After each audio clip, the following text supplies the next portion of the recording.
Na entrevista do dia com Maria Lídia Fandoli, a nova lei eleitoral. Para falar sobre os novos limites para as campanhas nesse ano, eu entrevisto o Procurador Regional Eleitoral André de Carvalho Ramos. Obrigada por estar conosco. Uma oportunidade boa para sabermos se a mudança na lei eleitoral sancionada pelo Presidente da República traz avanço, se mudou para melhor. Qual é a sua avaliação? Em primeiro lugar, um grande prazer estar aqui de novo, Maria Lídia. Um abraço também a todos que estão aqui nos assistindo. Maria Lídia, a reforma eleitoral é mais uma das tentativas de aproximar o eleitor dos políticos. Nós, evidentemente, passamos por uma crise da representação política e o Congresso Nacional editou uma nova legislação. Eu vou salientar aqui ao nosso espectador duas diferenças daquilo que o espectador, o nosso eleitor, viu no passado. Primeira diferença, nós não teremos mais o financiamento das campanhas eleitorais pelas pessoas jurídicas. Que é o que mais repercute da mudança da lei, né? Sim, isso vai impactar nos valores gastos nas campanhas eleitorais. Mas há uma segunda mudança. Houve um encurtamento das campanhas eleitorais. Então, a partir das eleições de 2016, a campanha eleitoral inicia-se em 15 de agosto, tão somente, e o horário da chamada propaganda eleitoral gratuito vai ocorrer somente em 26 de agosto. Essa é uma segunda mudança. Em apertada síntese, buscou-se reduzir os valores das campanhas eleitorais, porque o prazo agora de gastos vai ser um prazo menor. Ao mesmo tempo, eliminou-se a grande fonte de financiamento das campanhas milionárias brasileiras, que eram as pessoas jurídicas. Bom, então vamos falar um pouco sobre isso. Nós acabamos de ver a notícia desse processo que está sendo, uma revisão, né? De um julgamento movido pelo PSDB contra a lisura na prestação de contas, nas contas das campanhas da presidente Dilma e, por consequência, do vice-presidente Michel Temer. Então, lá existe a defesa, tudo isso. O senhor acredita que com essa mudança na lei, que não tenhamos no futuro mais impasses como esse clima de expectativa, vai que a presidente da República é condenada, aí fica a dúvida, sai a chapa, quem tem Aécio assume de imediato, convoca-se nova eleição, o que acontece? Ficaremos livres disso? O senhor acha que é uma espécie de salvo-conduto de prevenção efetiva? Não, já houve casos, não claro nas eleições presidenciais, de cassações, inclusive de governadores, prefeitos, vereadores, por abusos diversos nas eleições, abusos de poder econômico, poder político. O poder político seria o chamado uso da máquina para favorecer uma candidatura, em geral muito propício em ambientes de reeleição, no qual o próprio candidato é, claro, o mandatário. Não vejo nesse sentido. Entendo que a fiscalização deve continuar a ser rigorosa. Há o risco do Caixa 2, substitui-se então as empresas do chamado Caixa 1, as empresas que regularmente contribuem para as campanhas eleitorais por práticas ilícitas, o chamado dinheiro invisível, ou mesmo o uso de laranjas, pessoas físicas que podem doar, mas acabam recebendo dessas fontes ocultas para, vamos chamar assim, legalizar a doação. Então, não vejo que nós teremos uma diminuição do nível de conflitos. Eu vejo que talvez tenhamos uma maior igualdade, uma vez que os grandes financiadores, as grandes empresas, a expectativa é que elas não usam o Caixa 2. Então, os grandes bancos, as grandes empresas que financiaram as campanhas, tanto da situação quanto da oposição, nos últimos anos. É praxe que financia ambos, né? Ambos, inclusive na prestação de contas da situação da oposição, há sempre a mesma empresa que, muitas vezes, valores muito próximos até, caso a oposição ganhe, fique bem com ambos e caso a situação se mantenha. O que parece a evidência da relação promíscua, né? E essa foi a intenção e creio que os votos dos ministros do Supremo que declararam inconstitucional a doação por parte das pessoas jurídicas caminharam muito bem nesse sentido. Agora, há uma outra consequência dessa redução dos prazos dessa campanha eleitoral menor. O nosso espectador pode até, em certo sentido, entender que isso é benéfico. Mas, por outro lado, aquele que já está no poder e já conta com uma exposição, vamos chamar assim, uma mídia gratuita, está um passo à frente. Então, é interessante também notar que nós vamos ter agora uma pré-campanha, ou seja, antes das convenções, antes até das escolhas dos candidatos, mais alongada. Essa pré-campanha, na realidade, é só uma exposição de ideias, de aparecimento na mídia. As prévias, essa é mais ou menos... Seria uma introdução, talvez lenta, do conceito de prévias do direito americano. Ainda não é, né, esse conceito, mas é lícito hoje, é legal, é lícito que haja pré-candidatura, que ele exponha. Só não pode, a única restrição, ele não pode pedir expressamente o voto. Como nenhum desses pré-candidatos a vereador ou a prefeito faz isso, então está, vamos chamar assim, aberto o palco de transmissão de ideias, de conquista. Claro que alguns desses pré-candidatos não serão candidatos, né? Perderão nas convenções.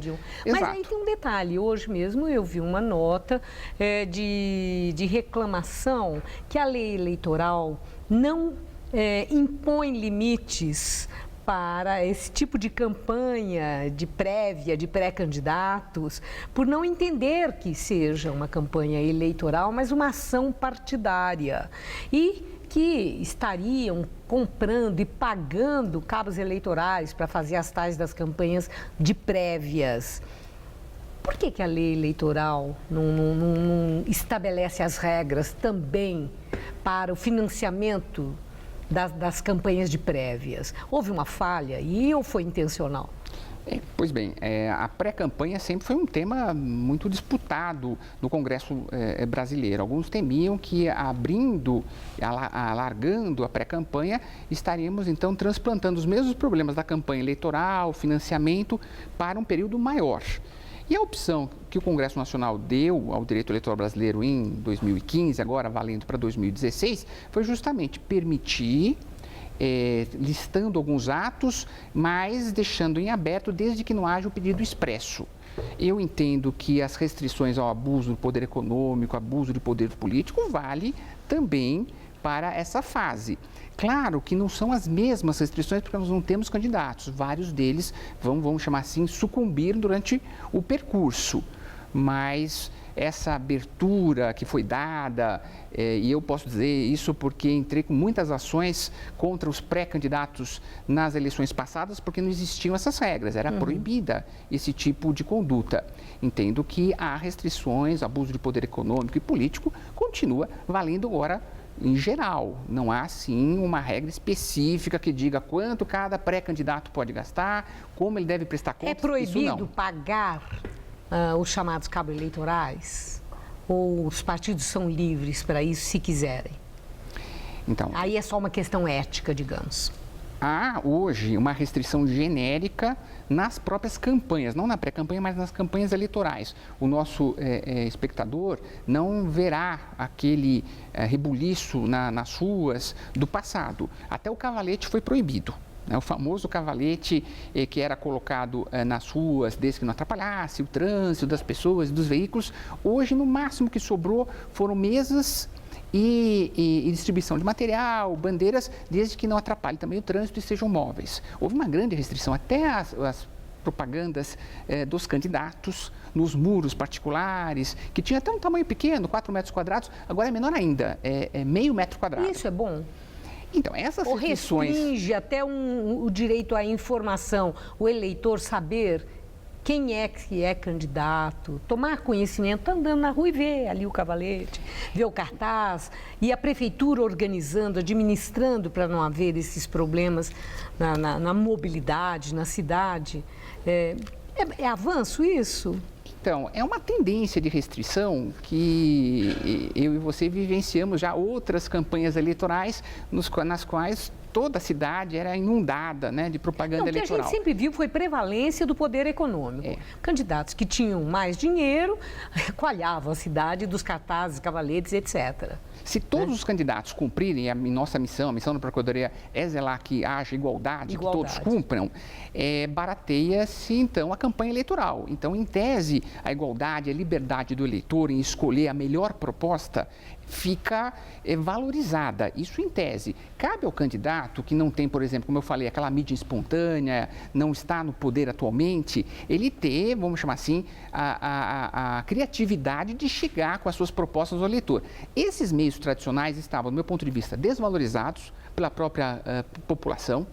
estavam, do meu ponto de vista, associados ao poder econômico, aqueles que tinham condições de, inclusive, contratar, a Justiça Eleitoral aceita a contratação dos cabos eleitorais durante a campanha, desde que seja mencionado na prestação de contas, que não seja abuso do poder econômico. Há algumas restrições, claro, né? Houve casos de políticos que contrataram centenas de cabos eleitorais em cidades pequenas, mostrando ali, no fundo, que não era um cabo eleitoral, era sim um apoio maciço, compra, né, de apoio maciço.